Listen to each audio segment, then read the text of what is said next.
Boxing Social here with fighter and now promoter, Mr. David Haye. I've always been a promoter. I promoted many of my fights and other fighters for many years now. But this is the first time I've linked up with Haymaker and Ringstar. Exactly. So sort of co-promotion. We saw what happened last night with Bellew.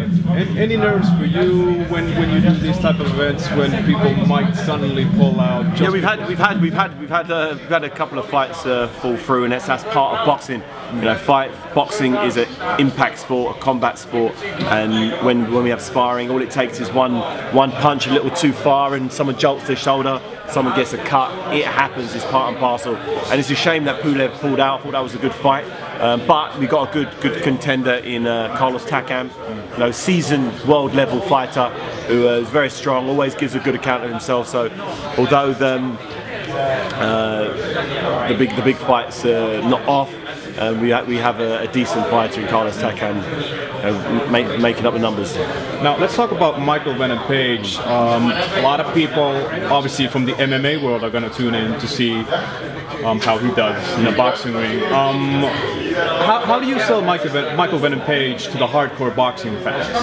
I don't have to sell him. I just say tune in and watch him. You know, he's a very flamboyant guy. He's got a lot of confidence. You know, he has a 12-0 record as a mixed martial artist. 10-time kickboxing champion. You know, he's a combatant. He's a real combat sport specialist. I've watched him spar with some real world-class boxers, and they can barely land a glove on him. So just tune in. I'm not asking anyone to pay anything.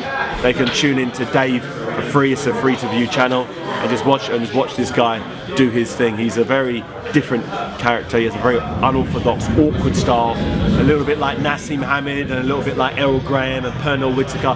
He's just very, his defense, his timing, his rhythm. You know, he's very awkward. He's got very long arms. He's just a nightmare of an opponent, and I think the hardcore boxing fans will like him. They will like what he brings to the table. Are you hoping to cause a bit of Conor McGregor type of buzz, excitement, hype around Michael Venom Page?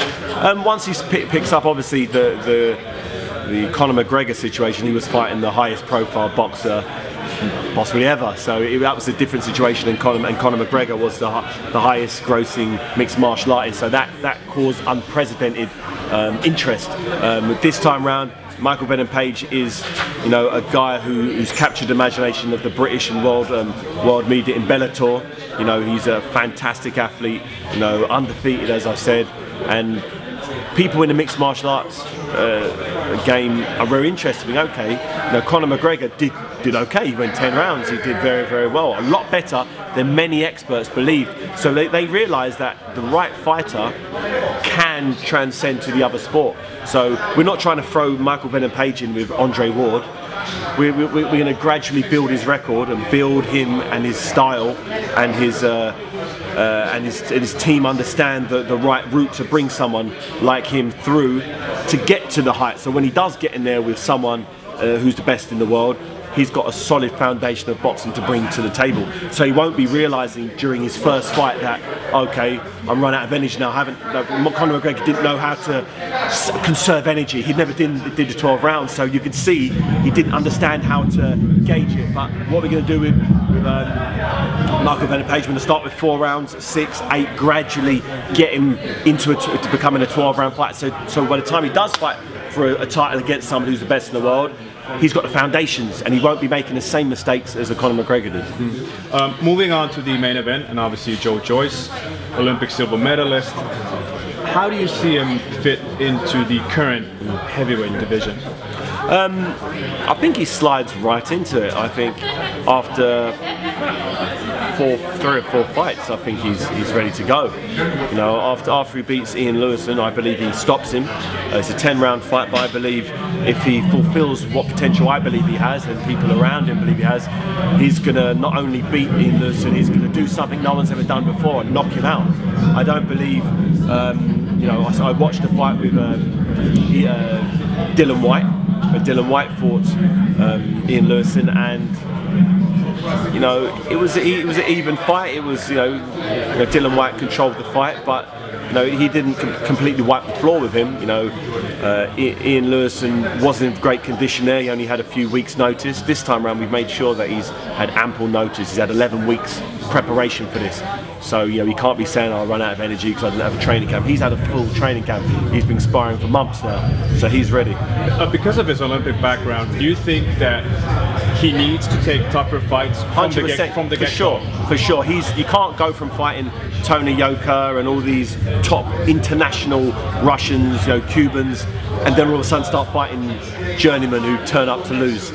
You know, we want to put him in there with people who are really going for him and trying to win, because it'll only allow him to maintain the level, the Olympic level, fighting elite world-class fighters, because he's a world-class fighter. You know, there's no need putting him in against someone who's not coming to win. Ian Lewison's not only coming to win, he's coming to knock Joe out, and it's only going to make for a spectacular fight. People are saying that you are unleashing a beast onto the heavyweight division. What's your comment on that? I couldn't agree more. You know, we call him the Juggernaut for a reason, and he's an immovable force. I've seen him get hit with some big shots. Once he's warm, once the engine's going, you can't stop this guy. He just keeps coming and coming. I've never seen a big guy with an engine like he has. You know, most big guys are looking for rest, they're a bit lazy. This guy, he's working, he does the same. I train with him every day, and you know, I'm like trying to hang on to do what he does. He's just got a crazy engine. You know, his running, his weight training, you know, his conditioning, he just keeps going. He just keeps going. And for me, I think that's going to be one of his big pluses when it comes to the professional game, and the longer distance. The 10 and 12 rounds will suit him, because the further the fight is, the better he gets. Speaking about training, you have a very big fight coming up. How's your training going? How's everything in camp? Everything? Yeah, everything so far so good. I'm healthy. I'm feeling fast. All the things I wanted to do at this stage have been ticked. You know, it's this Sunday coming. It's 8 weeks, so it's not, you know, it's over a couple of months away. So I'm happy. My coach Ismail Salas is very happy, and I'm really looking forward to it. It's a fight that the fans are really excited about. The first fight was very dramatic, very exciting. Everybody who was in the O2 Arena, everybody who watched on Sky Box Office got their money's worth. Everyone said that was an epic fight, and they're all going to be tuning in again for the part 2 of this fight. But I've got to be the one who changes the result, because I can't be losing again. I can't have that. Do you think because of the Carlos Takam, now the Carlos Takam is fighting Joshua, your fight with Mr. Bellew might become even more bigger? Well, you know, there was the case. You know, the Pulev fight was a good fight.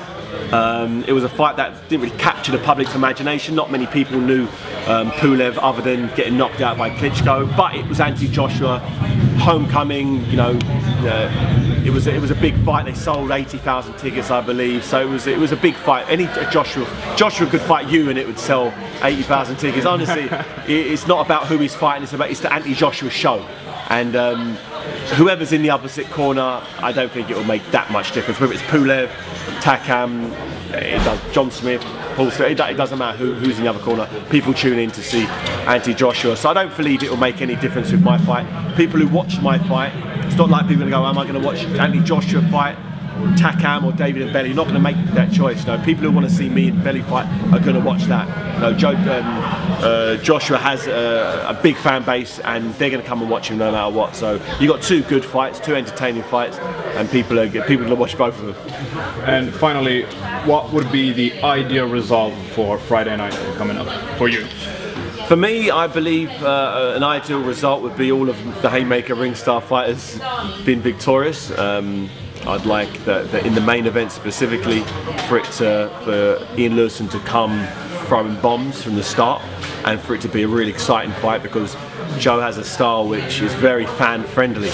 You know, he lets his hands go, he stands in range, he's got such a high work rate, and I believe that he can break someone like Ian Lewison down. As the fight goes on, I'd like it to go over 6 rounds. Because if it goes over 6 rounds, this is when we're really going to see, you know, the best in Joe Joyce. Understood, Mr. Haye. Thank you very much. Pleasure, no problem.